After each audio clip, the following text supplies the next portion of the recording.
أعوذ بالله من الشيطان الرجيم بسم الله الرحمن الرحيم ثم نكسوا على رؤوسهم لقد علمت ما هؤلاء ينطقون صدق اللہ العظیم۔ سورہ انبیاء آیت نمبر 65 آپ کے سامنے تلاوت کی ہے، جس کا ترجمہ کچھ اس طرح ہے۔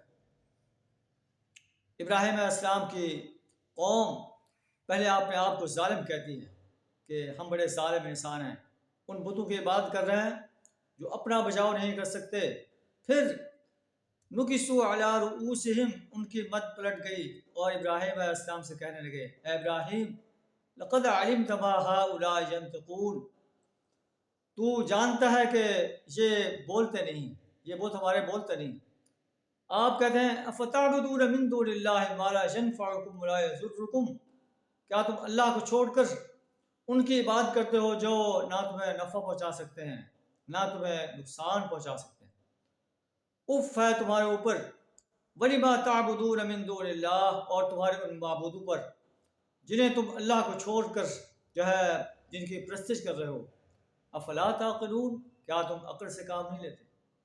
ڈائریکٹ ان پر چوٹ کی جا رہی ہے کہ تم ان بتوں کی عبادت کیوں کرتے ہو جو نہ تمہیں نفع پہنچا سکتے ہیں نہ نقصان۔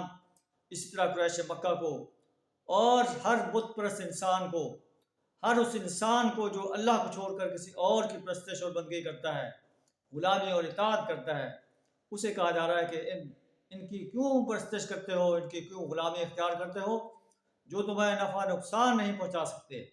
اللہ سبحانہ وتعالی ہمیں بھی اپنی وحدانیت کا صحیح شعور عطا فرمائے، اپنی پرستش، اپنی بندگی اور غلامی، اپنی اطاعت کرنے کی توفیق عطا فرمائے، اپنی حاکمیت کو تسلیم کرنے اور اپنی حاکمیت کو اس سرزمین پر غالب کرنے کے لیے اپنا کردار ادا کرنے کی جرأت عطا فرمائے۔ وآخر دعوانا الحمد للہ رب العالمین۔